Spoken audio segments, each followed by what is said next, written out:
नमस्कार. कृष्णकथेच्या पुढच्या टप्प्यावर आपण जाऊया. जरा वेगळंच काहीतरी डोक्यात येत राहतं आणि काही वाचलं की त्यात सांगावं वाटतं. आणि का कोणास ठाऊक की या दोन्ही पात्रांच्याकडे मी जरा जास्तच ओढल्या जाऊ लागलो आहे. एक म्हणजे राधा आणि दुसरी मीरा. राधा काय आहे आपण काल बघितलं. चिकित्सेचा विषय नाहीये राधा. राधा हा अभ्यासाचा विषय नाहीये. राधा हा अनुभूतीचा विषय आहे. राधा व्हावं लागतं. मीरा तशीच आहे. मीरा हा अभ्यासाचा विषय नाहीये, तो चिकित्सेचा विषय नाहीये, तीही अनुभवावं लागतं. पण राधा आणि मीराच्या मध्ये एक मोठा फरक आहे. तो फरक समजून घ्यावा लागतो. आणि जेव्हा आपण तो फरक समजून घेऊ तेव्हा त्यांचं भगवंतावरचं प्रेम आणि भगवंतांचं त्यांच्यावरचं प्रेम आपल्या लक्षात येऊन जातं. राधा विरक्त आहे. विरक्त कशी आहे? तिला काहीही चालतं. घेते मी पदराखाली ये बाळ होऊन ताना, हेही चालतं. प्रेमिका जगातील सगळ्या करतीलच माझा हेवा, हेही चालतं. म्हणजे तो बाळ होऊन तिचं स्तनपान करणार असेल तरीही ती आनंदात आहे, किंवा तो तिचा प्रेमी होऊन तिच्यासोबत रासक्रीडा करणार असेल तरीही तिला आनंद आहे. ती कशी विरक्त आहे. मीरा वेगळी आहे. म्हणजे राधेला बाळमिठीही चालते आणि गळाभेटही चालते. मीरा जराशी वेगळी आहे. जराशी म्हणजे अगदीच वेगळी आहे. ती राधेसारखी विरक्त नाही आहे. ती आसक्त आहे. ती कृष्णावर आसक्त आहे. ती मालिका बघितली ना आपण, त्यातलं ते प्रसिद्ध हिंदी वाक्य, सारी औरतें अपने पति को अपना भगवान मानती है, मैंने भगवान को अपना पति मान लिया तो लोग मुझे पागल क्यों कह रहे हैं. बस त्या देवालाच मी माझा पती समजून टाकलाय असं म्हणणारी मीरा वेडी ठरली. लोक तिला विष देऊ लागले, विषाचा प्याला देऊ लागले. कृष्ण भक्तीत एवढी रममाण व्हायची ती. राधा कृष्णाच्या बाबतीत विरक्त होती. मीरा कृष्णावरती आसक्त होती.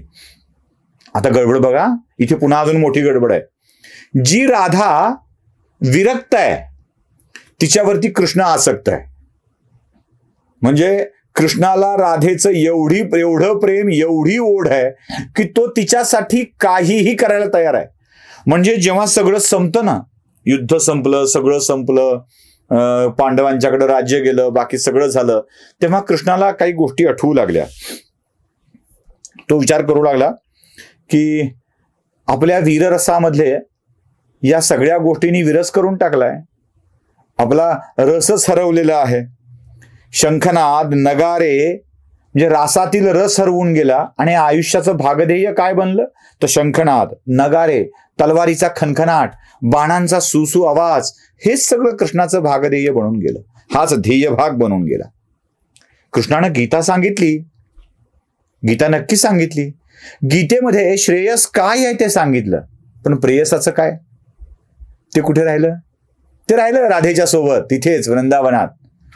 पण जेव्हा श्रेयस काय सांगून झालं आणि प्रेयसाची आठवण झाली तेव्हा कृष्णाला राधेची आठवण होऊ लागली. बघा, तेव्हा कृष्णाला राधेची आठवण होऊ लागली. त्याला वृंदावनाची, गोकुळाची वाट खुणावू लागली. त्या वाटेवरती मला जाता येईल का असा प्रश्न पडू लागला. आणि त्याच वाटेवरचं कृष्णाचं खुणावणं लक्ष्मीकांत तांबोळींनी आपल्या राधा हृदय कवितेमध्ये फार सुरेख पद्धतीनं मांडलाय. ती कविता मी तुम्हाला ऐकवतो. मज सांग राधिके बाई, शब्दात कसे तुझ गोऊ. मज सांग राधिके बाई, शब्दात कसे तुझ गोऊ. गोकुळी विखुरले सूर, वेचून कसे मी गाऊ. गोकुळी विसरले सूर, वेचुनी कसे मी गाऊ. जे खेळ खेळलो मागे, ते पार हरवलो सारे. जे खेळ खेळलो मागे, ते पार हरवलो सारे. हातात आला हा शंख, भवताली युद्ध नगारे. मी गीत सोडले माझे अन सांगत बसलो गीता. मी गीत सोडले माझे अन सांगत बसलो गीता. संहार संपल्यावरती गोकुळ शोधतो आता. त्याला प्रश्न पडलाय, मी तुला शब्दात कसं गोवायचं? काय सांगू तुझ्याविषयी? जे सगळे आपण खेळ खेळलो होतो ते सगळे हरवले, ते गेले. ते गीत सोडले माझे आणि सांगत बसलो गीता. किती मस्त आहे. ते गीत सोडले मागे आणि सांगत बसलो गीता. संहार संपल्यावरती गोकुळ शोधतो आता. गोकुळ शोधतोय, पण गोकुळ वाट बंद झाली आहे. कृष्णासाठीची गोकुळाची वाट बंद झाली आहे. तिथे जायचं नाही आहे, कारण या पूर्णावताराला इथलं कार्य पार पाडून सदरक्षणाय खलनिग्रहणाय परित्राणाय साधूनाम विनाशाय च दुष्कृताम हे कृत्य पार पाडून आता आपल्या निजधामाला जायचं आहे.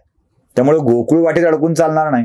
बघा, कृष्णानं द्वारका बुडवली, कृष्णाची द्वारका बुडाली, ती समुद्राच्या तळाशी गेली, यादव कुळाचा संहार झाला, पण समस्त जगतासाठी गोकुळाची वाट मात्र कायम आहे.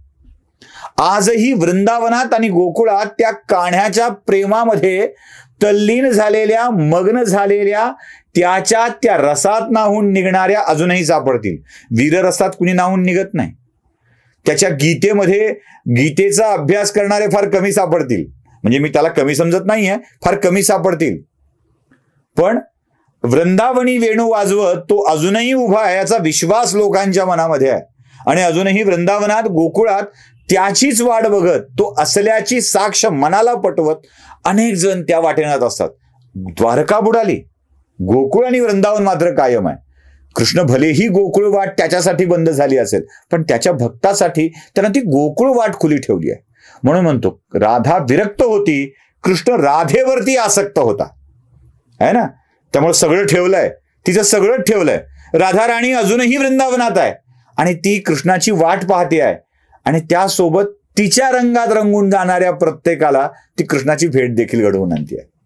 म्हणून राधा विरक्त होती, मीरा आसक्त होती.